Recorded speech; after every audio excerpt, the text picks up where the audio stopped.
Hello students, welcome to my channel Physics Made Easy. I hope you are studying hard and thinking harder. I'm sorry पिछला lecture जो था वो abruptly and हो गया, तो हम ये क्वेश्चन कर रहे थे, आज हम उसको कंटिन्यू करते हैं। क्वेश्चन क्या था? A magnetic needle lying parallel to the magnetic field requires W unit of work to turn it through 60 degree. What is the torque required to maintain it in this position? बेटा ये exam दो बार आपके ये question दो बार आपके NEET और PMT में आ चुका है, राइट? बड़ा अच्छा क्वेश्चन है. Let us try to solve this.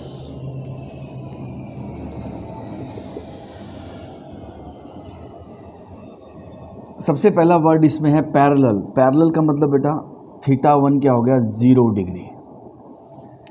Magnetic needle है जो मैग्नेटिक फील्ड के पैरेलल है, तो यहाँ से पता लग गया बेटा θ1 0 डिग्री. एंड इसको हमने घुमाया और कितने एंगल पर टर्न किया? 60 degree. So θ2 equals to 60 degree. And आपको वर्क कितना करना पड़ा? W unit of work. अब बेटा वर्क कितना होता है? MB cos θ1 minus cos θ2. So work W equals to MB, अब वैल्यूज पुट करते हैं बेटा. MB cos 0 minus cos 60. अब cos 0 1 और cos 60 हाफ होता है, तो W की वैल्यू बेटा कितनी आ गई? MB 1 minus half.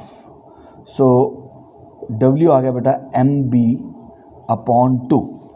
तो इतना वर्क हो गया बेटा. ओके, तो इसको हम यहीं छोड़ देते हैं अभी. उसके बाद बोला what is the torque required to maintain this in this position. बहुत ये अच्छा पॉइंट है, आपको समझना है. ये क्या बोल रहे हैं बेटा कि आपका मैग्नेटिक फील्ड मान लो ऐसे है. अगर आप चाहते हो कि डाइपोल को 60 डिग्री पे मेंटेन रखना है, अब मेंटेन रखना पड़ेगा बेटा इसको. क्यों? खुद नहीं मेंटेन रह सकता. नो बेटा, मैग्नेटिक फील्ड इसको क्या करेगा? इसको पैरेलल ले आएगा.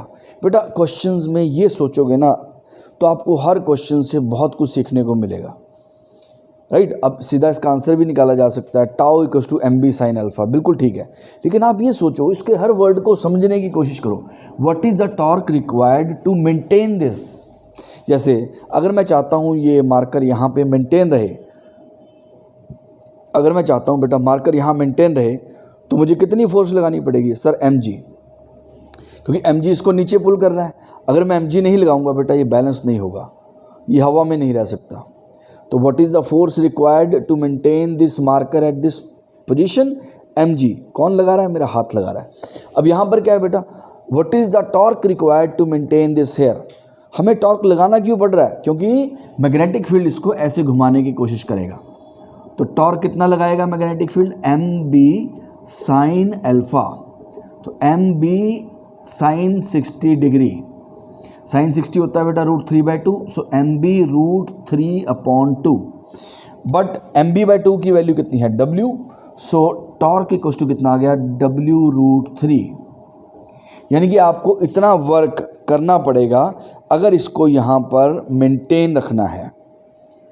टॉर्क इतना लगा के रखना पड़ेगा if you want to maintain this dipole at this position, right? Okay, let us try the next question. बेटा जो मैंने बताया है इस क्वेश्चन के अंदर देखो, अगर आप डायरेक्ट फॉर्मूले से क्वेश्चन निकालोगे ना बिना सोचे समझे, जब आप क्वेश्चन कर रहे हो बेटा इस सिचुएशन को एनालाइज भी कर लो कि क्या क्या कह रहा है, राइट? तो ये कहीं और आपको क्वेश्चन में काम आ सकता है, ठीक है? Okay, let us try to solve the next question. Next question करते हैं.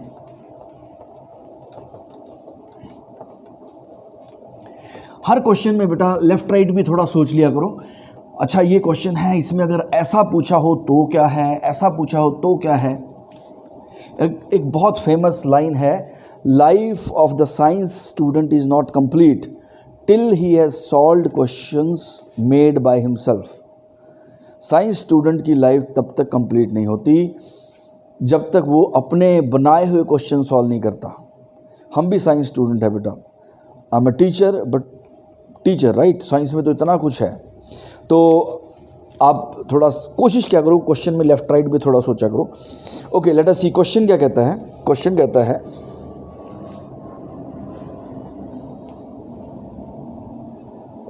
a bar magnet has magnetic dipole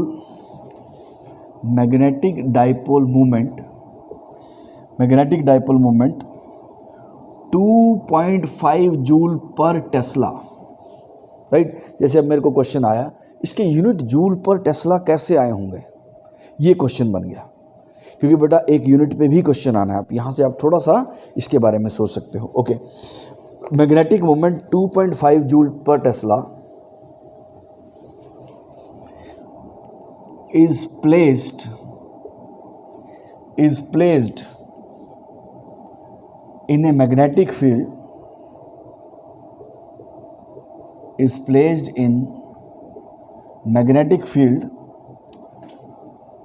of strength 0.2 Tesla. Okay, 0.2 Tesla. Find the work done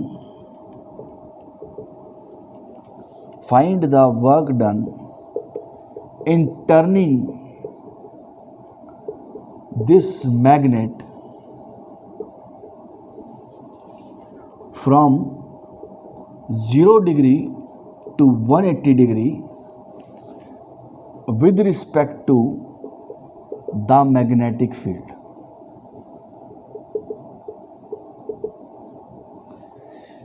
एक बार मैग्नेट है बेटा, वो मैग्नेटिक फील्ड के अंदर रखा हुआ है और ये बोल रहे हैं उसका मैग्नेटिक डाइपोल मोमेंट दिया हुआ है, स्ट्रेंथ भी दिया हुआ है। बोल रहे हैं उसको 0 डिग्री से 180 डिग्री में लेके जाना है। अब बेटा इसको पहले विजुलाइज करो। जब आप इसको विजुलाइज कर रहे हो, ये आपका मैग्नेटिक फील्ड हो गया, ये आपका मैग्नेटिक डाइपोल हो गया। साउथ नॉर्थ, पहले एंगल 0 डिग्री है, अब आपने इसको घुमाया और क्या कर दिया, ये कर दिया नॉर्थ साउथ, राइट। पहले मैग्नेटिक फील्ड के साथ ये 0 डिग्री का एंगल बना रहा था बेटा, अब 180। अब इसमें देखो थोड़ा सा रिवाइज कर सकते हो, 0 डिग्री का एंगल बना रहा है तो उसकी क्या सिग्निफिकेंस है।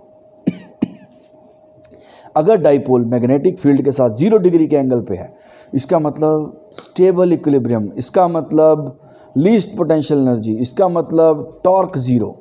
तो बेटा जब आप पढ़ रहे हो थोड़ा थोड़ा ये सब चीज़ें रिवाइज कर लो क्वेश्चन के अंदर ही। ओके, लेट अस सी। अब वर्क डन निकालना है बेटा। वर्क डन का फॉर्मूला क्या होता है, mb cos θ1 minus cos θ2। Magnetic dipole moment कितना दिया है बेटा, 2.5। मैग्नेटिक फील्ड कितना दिया हुआ है, 0.2। 2.5 0.2 cos θ1 cos 0 minus cos 180 degree.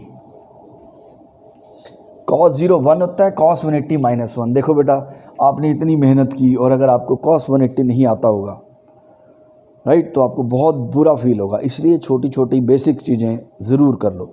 cos 180 होता है बेटा -1, सो 1 माइनस -1 यानी कि 2 बन गया ये। सो 2.5 इंटू 0.2 इंटू 2, सो ये वर्क डन हो गया बेटा आपका। ये आपके पास आ गया 1 जूल। सो वर्क डन कितना हो जाएगा बेटा, 1 जूल आपको वर्क करना पड़ेगा, right. Okay, let us try the next question. ये क्वेश्चन आप इसका आंसर देखना, आप कमेंट में डाल सकते हो कि सर मैंने इसका निकाल लिया है कि ये कहाँ से आया है। सोचना बेटा, आपको मिल जाएगा। Let us solve the next question. Next question solve करते हैं।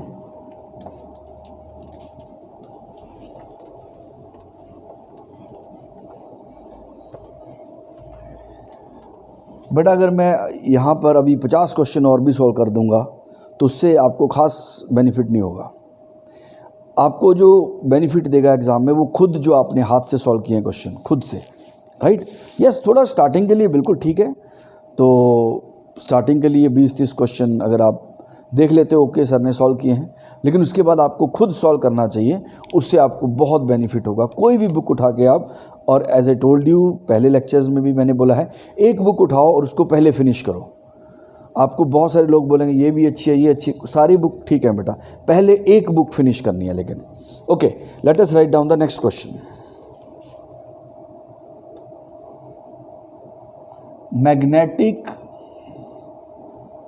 dipole moment of a dipole, magnetic dipole moment of a dipole is m vector equals to 5 I cap plus 3j cap. It is placed in a magnetic field. It is placed in a magnetic field 3I cap plus 4j cap minus k cap. Find the torque. Find the torque, right? ये magnetic dipole moment है, इतनी इसको इतने magnetic field में हमने बेटा place कर दिया है। टॉर्क पूछ रहे हैं, निकाल के दिखाओ। सो बेटा अब ये देखो, अब अगर आपको वेक्टर्स आते हैं फिर तो ये बिल्कुल इजी क्वेश्चन है।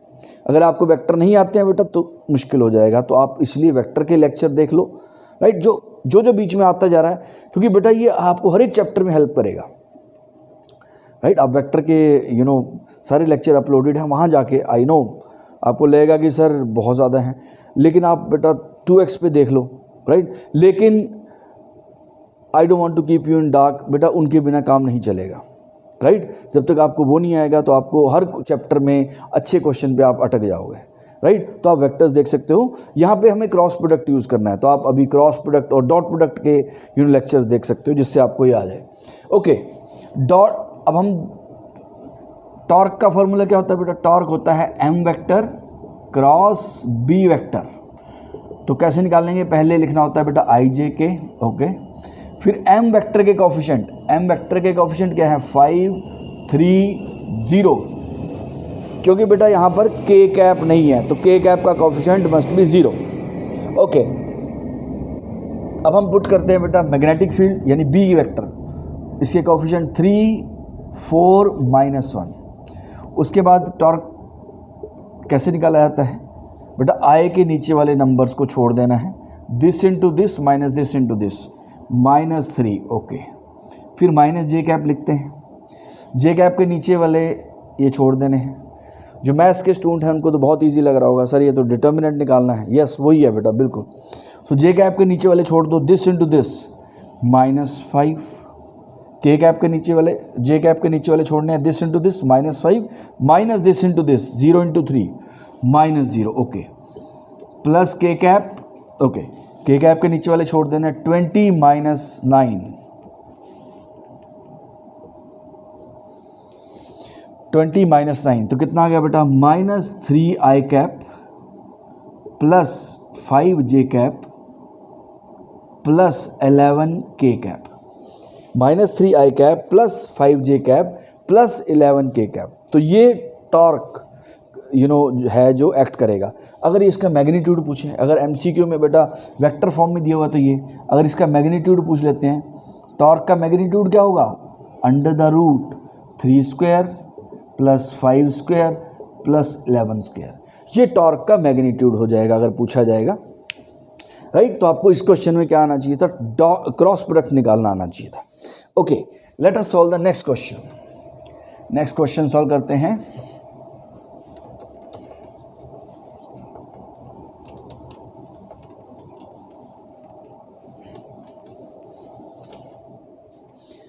ओके, नेक्स्ट क्वेश्चन क्या कहता है?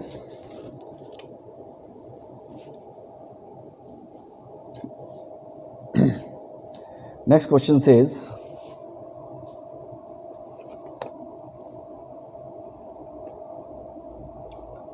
a magnetic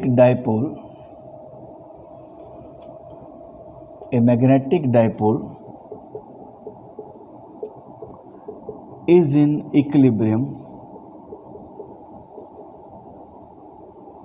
equilibrium position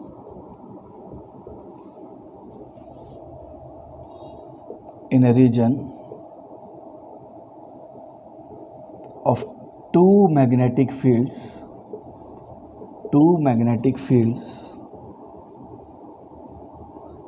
which are acting at